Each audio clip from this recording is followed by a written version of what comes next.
यार stranger things की ये जो थ्योरी है वो अब तक की थ्योरीज में से सबसे ज्यादा माइंड ब्लोइंग थ्योरीज में से एक होने वाली है। और फॉर योर काइंड इन्फॉर्मेशन दोस्तों, यहाँ पर आपको भी आपका थोड़ा दिमाग लगाना पड़ेगा इस थ्योरी को समझने के लिए, क्योंकि सीजन 4 एपिसोड 1 के दौरान ये सारी चीजें हम लोगों के सामने ही थी, लेकिन दोस्तों हम इसको फिर भी नहीं देख पाए। एक्चुअली में सीजन 4 एपिसोड 1 के दौरान एडी मंसन द्वारा जो हेलफायर क्लब का गेम खेला जाता है, जिसमें कि डस्टिन, एरिका, माइक और हमारा प्यारा एडी होता है, तो डंजन्स और ड्रैगन्स का जो गेम खेला जाता है वो बहुत हद तक इस थ्योरी से रिलेट करता है। और हाँ यार, इस वीडियो में हम आपसे कली के कैरेक्टर के बारे में भी बात करने वाले हैं, किस तरीके से कली का कैरेक्टर फिर से काम आ सकता है। चलो यार, बहुत हो गया इस वीडियो का इंट्रो, बिना दो बात और ज्यादा किए करते हैं इस धांसू वीडियो की शुरुआत।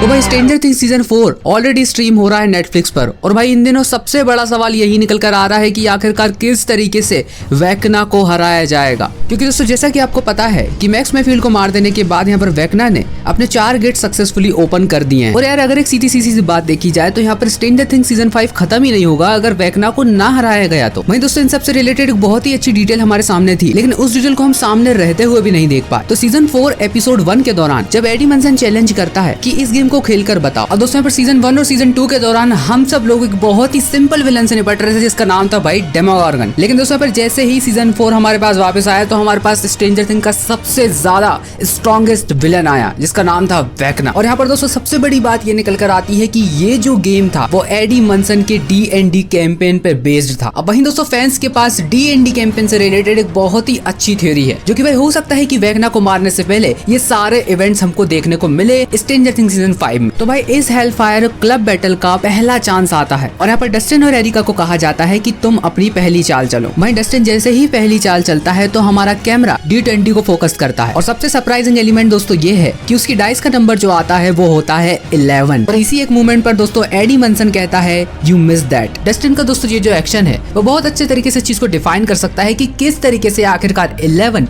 वेकना को फाइनल एपिसोड्स में हराने वाली है। अब चलिए दोस्तों वापस आ जाते हैं एपिसोड 9 सीजन 4 में। तो यहाँ पर दोस्तों इस सीन के अकॉर्डिंग जब हम 11 को मैक्स मैफील्ड की मेमोरी पे जाते देखते हैं जहाँ पर कि वो वेकना से लड़ती है उसके माइंड के अंदर, तो भाई सीजन 4 एपिसोड 1 के दौरान जब D&D के इस गेम को खेला जाता है तो इस सीन के अकॉर्डिंग डस्टिन 11 नंबर की जो डाइस है उसको रोल करता है, और ये इस चीज को दर्शाता है कि दोस्तों यहाँ पर वेकना से लड़ने के लिए 11 काफी नहीं है। लेकिन दोस्तों यहाँ पर जैसे ही एरिका 20 को रोल करती है तो यहाँ पर वो जीत जाती है। लेकिन दोस्तों यहाँ पर ये चीज का बिल्कुल भी ये मतलब नहीं है कि यहाँ पर एरिका वेकना से जीत जाएगी। अब यहाँ पर दोस्तों ये वो समय हो सकता है जब यहाँ पर 11 अपनी लड़ाई वेकना से हार जाए और यहाँ पर कली की एंट्री हो। जी हाँ, 11 की वही लॉस्ट सिस्टर जो कि बहुत पहले हॉकिंस की उस लैब से भाग गई थी जब यहाँ पर हेनरी क्रेल ने सारे बच्चों को हॉकिंस लैब में मार दिया था। और वहीं दोस्तों हमारी इस थ्योरी को 4 चांद लगाने के लिए यहाँ पर डफर ब्रदर्स ने ऑफिशियली ये कंफर्म किया है कि कली के कैरेक्टर की कहानी अभी पूरी नहीं हुई है। एक्चुअली में कली के कैरेक्टर को यूं ही सीजन 2 में इंट्रोड्यूस नहीं किया गया था, उसका एक बहुत यूजफुल रोल होने वाला है सीजन 5 में। अब एडी मंसन के इस कैंपेन के दौरान एरिका की बारी आती है जो कि एक फाइनल चांस होता है, तो यहाँ पर उसका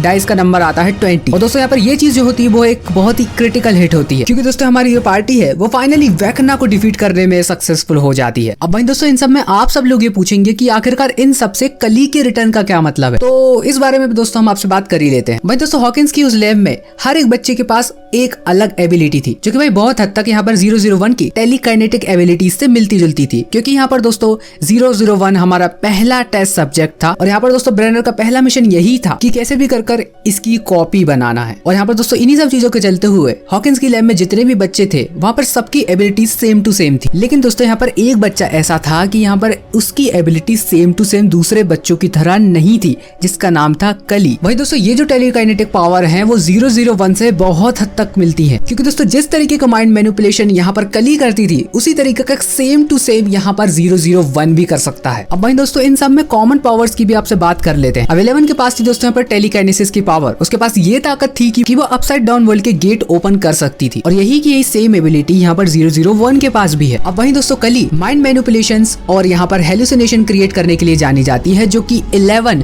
और 001 का कॉम्बिनेशन है। अब वहीं दोस्तों फैंस इस बात को भी थ्योराइज कर रहे हैं कि जब वो एडी मंसन का हेलफायर क्लब का गेम खेला गया था तो यहाँ पर 11 नंबर का जो डाइस है वो अकेला वेकना को डिफीट नहीं कर पाया था। लेकिन दोस्तों यहाँ पर जैसे ही एरिका की बारी आई और जैसे ही यहाँ पर उसने 20 नंबर के डाइस डाइस को रोल किया तो यहाँ पर वेक्ना को डिफीट कर पाई। अब वहीं दोस्तों हम 11 और 8 को जोड़ते हैं तो हमारे पास आता है 90 और यहाँ पर दोस्तों जैसे ही 001 को जोड़ा जाएगा तो 20 हमारे पास आ जाएगा। हम इस थ्योरी पर भी आपसे पहले ही बात कर चुके हैं कि वेक्ना का ये फॉर्म तो ऑलरेडी जल चुका है, तो आने वाले समय में दोस्तों ये तो पता नहीं कर सकते कि किस फॉर्म में वेक्ना हमको दिखने वाला है, लेकिन भाई वो वापस जरूर आने वाला, क्योंकि दोस्तों जैसा कि आप सबको पता है कि वेक्ना को अभी हराया बिल्कुल भी नहीं है। और तो दोस्तों यहाँ पर जैसा कि आप सब जानते हैं कि कली अभी भी जिंदा है, तो यहाँ पर दोस्तों ऐसा हो सकता है कि यहाँ पर डफर ब्रदर्स ने कली के एंट्री के बारे में सीजन 5 के लिए कुछ सोच कर रखा हो कि यहाँ पर वेक्ना को जब डिफीट करने की बारी आएगी तो यहाँ पर 008 की जरूरत तो पड़ने ही वाली है। मतलब दोस्तों इस फैन थ्योरी के अकॉर्डिंग अगर नंबर 20 हम पूरा कर लेते हैं तो यहाँ पर हमारी टीम वेक्ना को डिफीट करने में सक्सेसफुल हो जाएगी, और वो ऐसे होगा कि यहाँ पर 011 और 008 जब मिलेंगे तो वो 19 को रिप्रेजेंट करेंगे, प्लस एरिका के उस हेलफायर क्लब में जीतने का नंबर था 20 जो कि वेक्ना को डिफीट करने में सक्सेसफुल हो गया था। अब वहीं दोस्तों इस थ्योरी को पूरा करने के लिए यहाँ पर 11 और 8 की जरूरत पड़ने वाली है जो कि 001 की पावर्स का कॉम्बिनेशन है। तो यहाँ पर दोस्तों ऐसा हो सकता है कि एट सम पॉइंट यहाँ पर वेक्ना को डिफीट करने में हमारी टीम सक्सेसफुल हो जाए। और वहीं दोस्तों एरिका को भी अंडर एस्टिमेट करने की गलती हमको बिल्कुल भी नहीं करनी चाहिए, क्योंकि यहाँ पर दोस्तों सबसे ज्यादा ब्रेवियस कैरेक्टर में से एक है वो। और हाँ यार, फैन थ्योरीज को ज्यादा सीरियसली आप बिल्कुल भी मत लीजिए, हो सकता है दोस्तों ये सब चीज हो सकता है ये सब चीज ना भी हो। बाकी यार 11 और 8 वाली थ्योरी के बारे में आप क्या सोचते हैं नीचे जाके दोस्तों कमेंट बॉक्स में बताइए। और हाँ यार, आप आपकी थ्योरी नीचे जाके कमेंट बॉक्स में बताना बिल्कुल भी मत भूलिए। यकीन मानिए दोस्तों यहाँ पर आप सबकी थ्योरीज और भी ज्यादा इंटरेस्टिंग होती है। बाकी दोस्तों अगर मूवी सिनेमा में इंटरेस्टेड हो तो इस वीडियो को लाइक और चैनल को सब्सक्राइब किए ना तो बिल्कुल भी कहीं नहीं जाना है। चलिए खैर, मुलाकात होगी दोस्तों आपसे अगले ही एक ऐसे धांसू वीडियो में, तब तक के लिए बाय।